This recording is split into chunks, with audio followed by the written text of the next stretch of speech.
Breaking news Shri Sathya Sai జిల్లా ధర్మవరంలో ఉగ్ర కదలికలు కలకలం సృష్టించాయి. ఓ హోటల్లో వంట మనిషిగా పనిచేస్తున్న నూర్ అనే వ్యక్తిని ఎన్ఐఏ అధికారులు అదుపులోకి తీసుకున్నారు. ధర్మవరంలోని కోట ఏరియాలో నూర్ నివాసం ఉంటున్నాడు. ఉగ్రవాదులతో సంబంధాలు కలిగి ఉన్నారనే అనుమానంతో నూర్ ఇంట్లో సోదాలు నిర్వహించారు. 16 సిమ్ కార్డులు స్వాధీనం చేసుకున్నారు. నూర్ సోషల్ మీడియా పోస్టింగ్స్ పై ఎన్ఐఏ అధికారులు ఆరా తీస్తున్నారు. ఇటీవల జరిగిన ఉగ్రవాద కార్యకలాపాలపై విచారణ చేపడుతున్న అధికారులు ధర్మవరంలో ఉన్న నూర్ అనే యువకుడికి సంబంధాలు ఉన్నట్టు గుర్తించారు.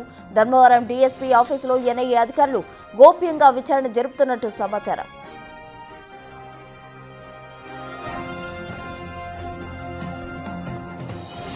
గత నెలలో అన్నమయ్య జిల్లా రాయచోట్లో 2 టెర్రరిస్టులను అరెస్ట్ చేశారు ఇంటెలిజెన్స్ బ్యూరో అధికారులు. నూర్కు ఈ 2 టెర్రరిస్టులకు ఏమైనా లింక్స్ ఉన్నాయా అనే కోణంలో అధికారులు దర్యాప్తు చేస్తున్నారు.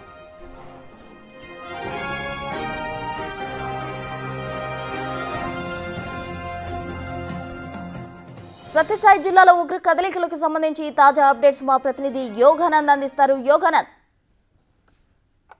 ఉమ్మడి అనంతపురం జిల్లా ధర్మవరంలో ఉగ్రవాద కదలికలు తీవ్ర కలకలం రేపుతున్నాయి. గతంలో అయితే పాకిస్తానీ మహిళ ఉందన్న ఆరోపణలపై అటు అనేక మంది కూడా ధర్నాందోళన వేయించారు. ఇటీవల ధర్మవరంపై ప్రత్యేక దృష్టి పెట్టిన ఎన్ఐఏ అంటే సెంట్రల్ ఇంటెలిజెన్స్ అధికారులు కూడా ఒక 2 వ్యక్తులు అదుపులోకి తీసుకున్నట్టు తెలుస్తోంది. ఏదైతే ఒక హోటల్లో పనిచేస్తున్న నూర్ అనే వ్యక్తి దగ్గర గత 3 రోజుల క్రితం నుంచి కూడా ఆయనపై నిఘా పెట్టి పోలీసులు అరెస్ట్ చేసి తెలుస్తుంది. అయితే ఆ ఇంట్లో కూడా సెర్చ్ చేయగా 16 సిమ్ కార్డులు, ఒక శాటిలైట్ ఫోన్ కూడా పోలీసులు స్వాధీనపరచుకోవడం తెలుస్తుంది. అయితే ఏం మాట్లాడు, ఎవరితో మాట్లాడాడు, ముఖ్యంగా పాకిస్తాన్ చెందిన వ్యక్తులతో మాట్లాడినట్టు కూడా మనకు తెలుస్తోంది. ఈ వ్యక్తి ఏం మాట్లాడాడు, ఎంతకాలం నుంచి ఉగ్రవాద కార్యకలాపాలతో పాలు పంచుకుంటూ అసలు ఈ వ్యక్తి ఏ ఊరు అన్నది కూడా ప్రస్తుతం మనకు తెలియదు. ఎందుకంటే గతంలో ధర్మవరంలో అనేక మంది బర్మా దేశం నుంచి కానీ రోహింగ్యాలు కానీ అధిక సంఖ్యలో ఉన్నారు, బంగ్లాదేశ్ కూడా అధిక సంఖ్యలో ఉన్నారు. కాబట్టి వీరందరికీ ఇతను ఏ దేశం నుంచి వచ్చాడు అన్న వివరాలు కూడా గూపీలాగుతున్నారు. అయితే ఇప్పటికే దాదాపు సుమారు 1000 మందికి పైగా రోహింగ్యాలు బంగ్లాదేశీలు నివాసం ఉన్నట్టు కూడా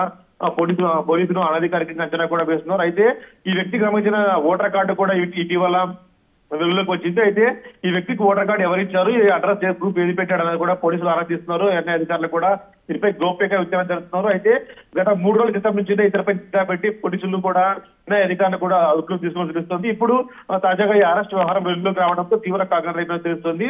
మరిన్ని వివరాలు మరి కాసేపట్లో కూడా తెలిసే అవకాశం కనిపిస్తుంది. ప్రస్తుతం రైట్ యోగానంద్, థ్యాంక్ యూ.